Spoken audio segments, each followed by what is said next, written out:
Dear children, in the last class we have learned about the Bohr quantization conditions. We got expressions for velocity of electron in the nth orbit, radius of electron in the nth orbit, kinetic energy of electron in the nth orbit, potential energy of electron in the nth orbit, then total energy of electron in the nth orbit. Now in today's class we are going to discuss about the energy level diagrams, then the de Broglie's explanation to the Bohr quantization condition and limitations of Bohr atom model.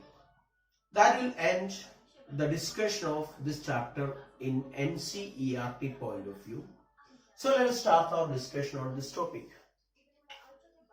So we got energy, total energy of electron in the nth orbit is equal to minus 13.6 divided by n square electron volt.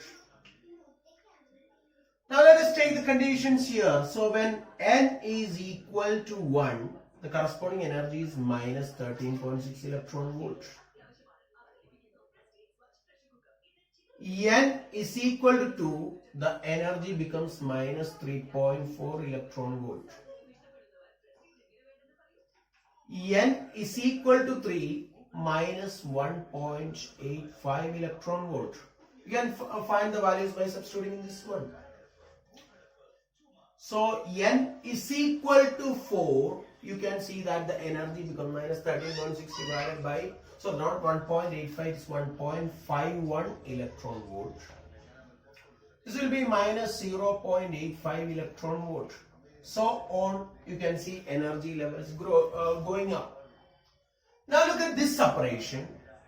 Look at this separation. Look at this separation. What is happening to the separation between the different energy levels? As you can see here, it is continuously decreasing, right? So, looking here,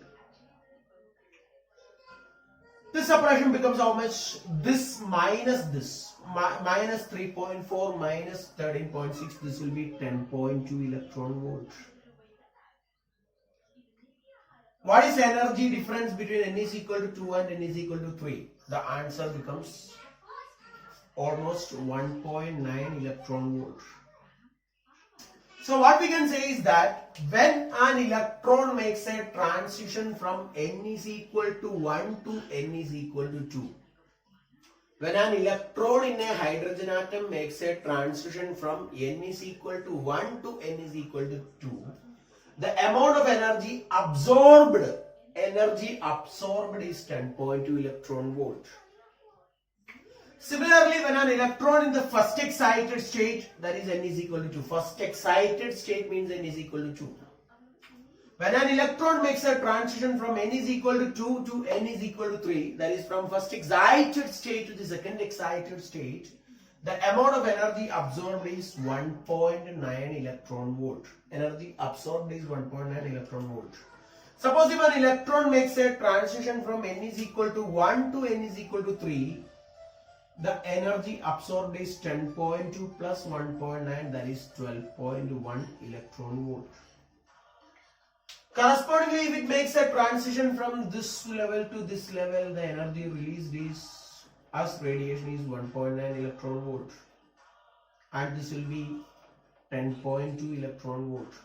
So, unlike what we have seen with the Rutherford's atom model or Thomson's atom model, this idea is what shows the discrete nature of energy levels. What I say is the discrete nature of energy levels.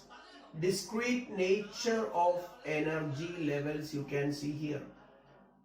The most highlighting features of the Bohr atom model is it proved the existence of discrete nature of energy levels. Discrete nature. Discrete means something that is not continuous, that is separable.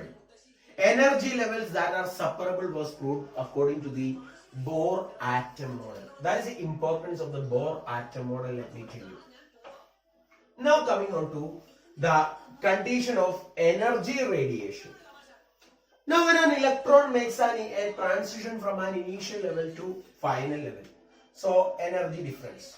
In this case, if delta is the energy difference, I can say This is final energy minus initial energy, right? The energy difference is final energy minus initial energy. Now we got the expression for energy differences me raised to 4 divided by 8 epsilon 0 square h square, that with a minus here, into n f square minus m e raised to 4 divided by 8 epsilon 0 square h square n I square.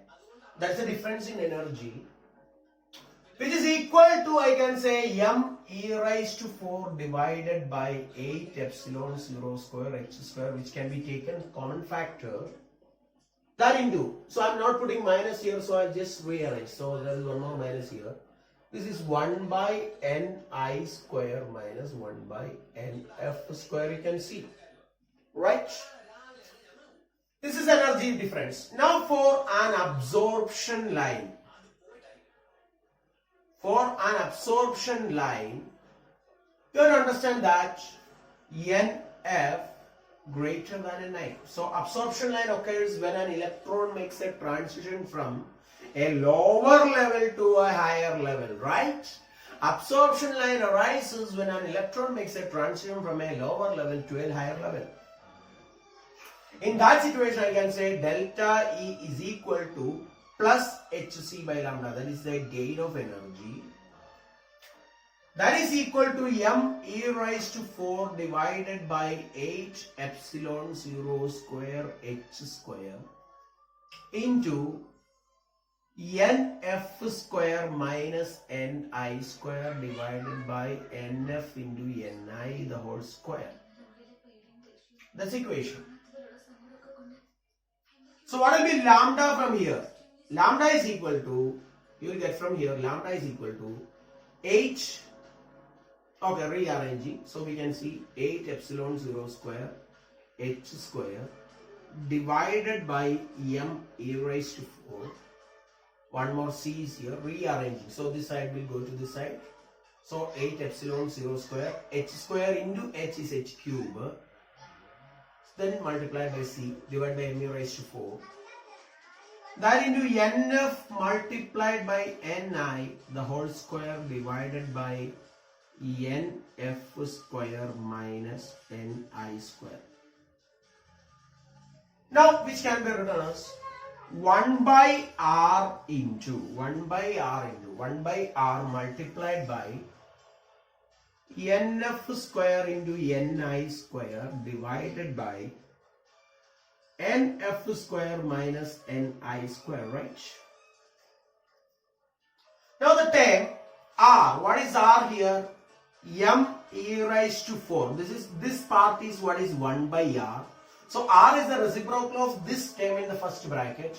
M e raised to 4 divided by 8 epsilon 0 square h cube c. That is called the Rydberg constant. That is called the Rydberg constant. Let me tell you, that is called the Rydberg constant. Rydberg constant is given by m e raised to 4 divided by 8 epsilon 0 square h cube c. That is the value of the Rydberg constant. The value of Rydberg constant is given by this value. Okay. m e raised to 4 divided by 8 epsilon 0 square h cube c is the value of the Rydberg constant. So what we will get now is, okay, so we can say now, okay, I'm just wiping off this part of the derivation. And you can see that lambda is equal to, already we got, nf into ni. So what is the value of Rydberg constant? The value of r is equal approximately 1.1 into 10 to the power 7 meter raised to minus 1. And understand 1 by r is equal to September 11 angstrom. September means month of 9. September 11. You know the significance of that date with America, the United States of America. So you can take that into consideration. 1 by r is equal to September 11 angstrom, right? So this is very useful in solving problems. So that's the reason why I say the whole square divided by nf square minus ni square, the whole multiplied by 911 angstrom. Yes, this is it. Now I'm just modifying this alone. For an emission line, for an emission line, so NF less than NI, right? So I will take minus HC by lambda because it is coming down. Now in this case, what you get is, okay, got this expression, right? So from modifying this correction, this is Ni square, this is NF square, right? Because this negative go and take to the side, the opposite will come. So here also we will say Ni square minus NF square. The only change is that. Only change with the lambda here is that only for an emission line. This is for an absorption line. This is for an absorption line. For an emission line, this expression modifies as what? Lambda is equal to, for an emission line, this expression modifies as lambda is equal to NF into Ni the whole square divided by Ni square minus NF square multiplied by 911 angstrom. This is the general expression for wavelength of any spectral series. You have to understand that. Okay, now our concentration is more on the emission line, so let me wipe off this part of the board. More concentration is on the emission line than absorption line, so let me take that part into consideration. So for the shortest wavelength,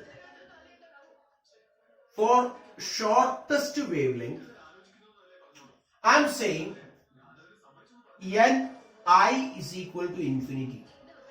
The wavelength will be the least when an electron makes a transition from the largest level, because energy difference is hc by lambda. Energy difference is hc by lambda, which means for minimum lambda, delta E maximum. Delta E maximum, right? For minimum lambda, delta E is maximum, right? So for shortest wavelength, Ni is equal to infinity. So I'll get lambda shortest is equal to, and correspondingly I will take NF is equal to, okay, we will keep it as NF itself, right? Lambda shortest is equal to NF square into 911 angstrom. This is the answer. NF square multiplied by 911 angstrom is the shortest wavelength for this one. Now, how to get it? How can I get it? So, let me prove it. So, here Ni tends to infinity. So, Ni square divided by Ni square minus NF square can be written as 1 divided by 1 minus NF square divided by Ni square. I divided both sides with the Ni square. So, this term is infinity, this term becomes 0. 1 divided by 1 is equal to 1, right? So that's it.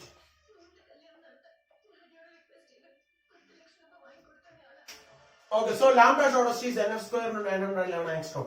Correspondingly, for longest wavelength, to get longest wavelength for any spectral series, Ni will be equal to NF plus 1. Ni is equal to NF plus 1 will be the longest wavelength for any spectral series, I have to say. In that case, how can I solve for finding lambda? Lambda is equal to, let us substitute, NF into NF plus 1 the whole square divided by Ni square plus NF plus 1 will be 2NF plus 1. That multiplied by 911 angstrom. That's the answer we are going to get for the lambda longest for any spectral series. Lambda longest for any spectral series is given by this expression, right? Now we can solve for different spectral series. So studying these equations will enable you to find out answer for any spectral series without any difficulty. Use these equations for solving problems. Let us use the same idea for Lyman series. For Lyman series, what I will say is that NF is equal to 1. Now in this case, the lambda shortest is equal to 911 angstrom. Now lambda longest is equal to, you can see here, lambda longest. NF is equal to 1. 1 into 2, that is 2.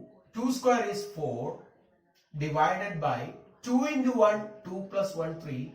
4 by 3 into 911 angstrom. This is equal to 1215 angstrom. Otherwise I say December 15. December 15. And general expression for lambda becomes NF is equal to 1. Ni. So Ni square divided by Ni square minus 1 into September 11 angstrom. Where Ni can take values 2, 3, 4, etc. This is for Lyman series, let me tell you. Now for Balmer series, F is equal to 2, Ni is equal to 3, 4, etc. up to infinity. Now, general expression for wavelength lambda. General expression for wavelength lambda. NF is equal to 2. 2 Ni the whole square become 4 Ni square divided by Ni square minus 4 into September 11 angstrom, right? Now we got lambda for likewise.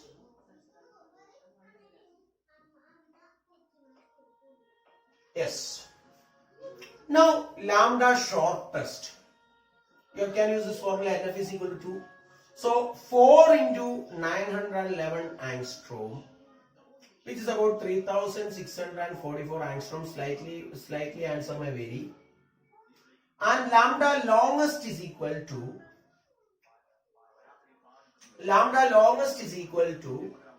what? Lambda longest will be equal to, so you got this expression 2 into 3, 6. 6 square is 36 by 2 into 2, 4 plus 1, 5. 36 by 5 into 911 angstrom.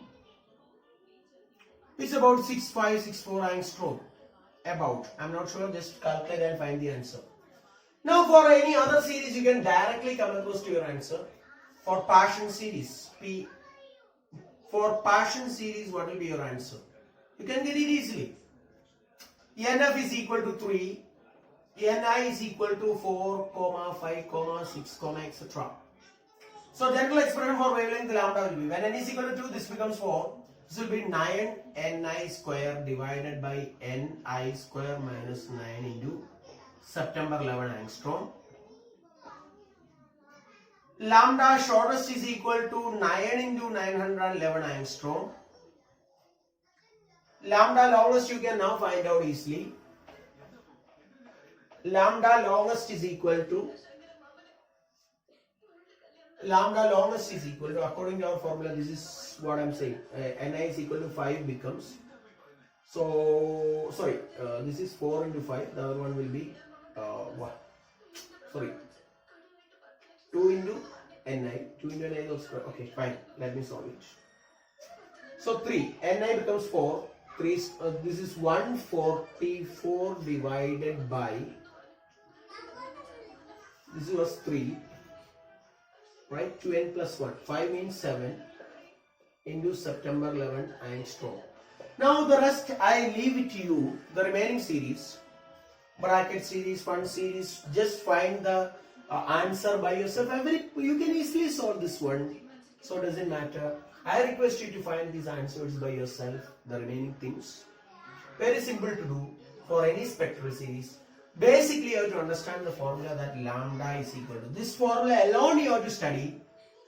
NF into Ni the whole square divided by Ni square minus NF square. I will put a modulus because then you can apply for any spectral series. That into September 11 angstrom. And lambda shortest is equal to what I am saying, September 11 into Nf square angstrom. Lambda longest is equal to Nf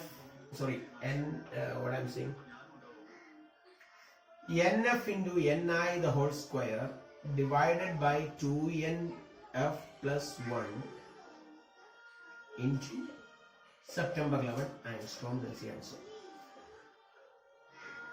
Knowing all these three, you will be able to find out the wavelength of any spectral series. Undoubtedly, I can conclude. So this is the idea regarding what I will say, the spectral series. The discrete nature of spectral series was proved by James Franck and Gustav Hertz, and for that purpose, that is called the Franck-Hertz experiment. So in Franck-Hertz experiment, what is done is, so according to the Franck-Hertz experiment, the discrete nature of energy levels as proposed by Niels Bohr was verified, right? The most important aspect of Niels Bohr's atom model is that it proves the discrete energy levels. That discrete energy, the existence of discrete energy levels were experimentally verified by Franck-Hertz experiment. James Franck and Gustav Hertz experiment. And for that purpose, they have got the Nobel Prize in the year 1925, if my information is correct. Forgive me if I made mistake. They got Nobel Prize. So, what is Franck-Hertz experiment? I am not going into details of that experiment in this class because it's not that important the board examination point of view. Not only because of that. Just electrons were bombarded into mercury cloud. And electrons, or typical energy level, they consider to be about 4.9 electron volt. An electron with sufficient energy strikes the mercury atoms. It gets excited. During the excitation, they see that wavelength, which was around 253 nanometer, corresponding to this one. So thereby, Franck and Hertz experimentally verified the discrete nature of energy levels. Now we are going to the discussion of de Broglie explanation to de Broglie explanation to Bohr quantization condition is our next topic. Okay, yes. Before that, let us have a recap on what we have studied about the formation of stationary waves on a string, which we studied in first year with the chapter waves. When a string is rigidly fixed at both ends, the standing waves are obtained with the nodes at the end point, right? Stationary waves. What do you mean by stationary waves? The waves where the energy is fixed. Energy cannot propagate. The energy of the waves is fixed between any two nodes, I have to say. Energy is fixed here. Fixed along the overall length of the string. So this is in third mode. This is in second mode we have studied. This is the fundamental mode we have studied. Only these kind of modes are permitted on a string whose ends are rigidly fixed. Rigidly fixed means the end points are not free to vibrate. Which means the end points will result in the formation of nodes, as we all know. So this is what is the formation of stationary waves. The distance between consecutive nodes is lambda by 2.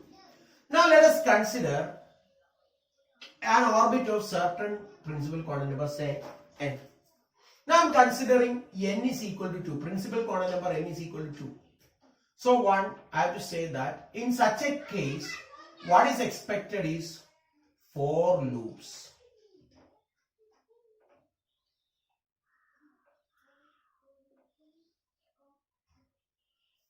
Then you may ask me, sir, why these loops are forming?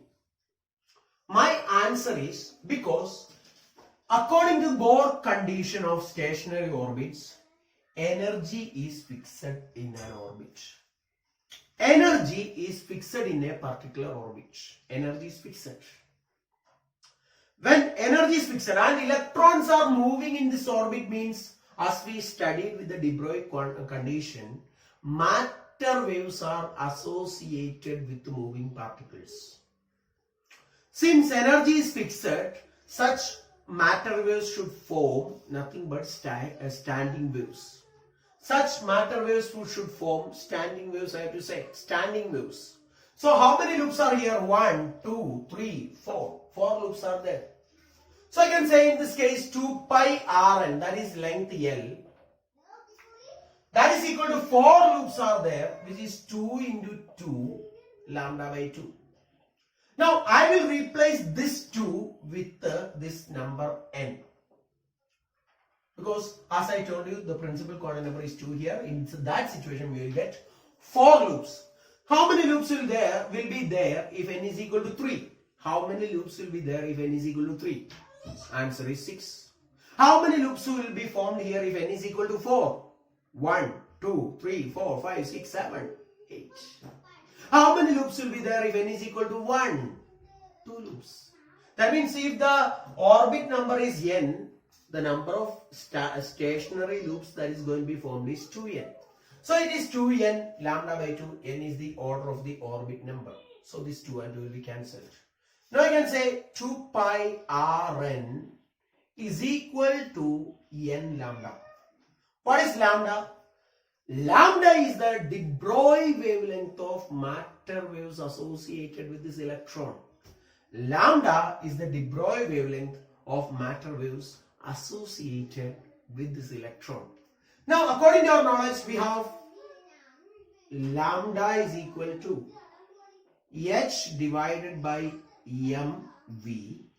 Here I will say Vn. Vn is the velocity speed of electron in the nth orbit. M is the mass of the electron. From here I am getting, okay, I got lambda, right? Substituting for lambda, 2 pi Rn is equal to nh divided by m into Vn. Now rearranging, I can say that mvn Rn is equal to nh divided by 2 pi. What is the term in the left side? Term on the left side is the angular momentum L. Term on the left side is angular momentum L.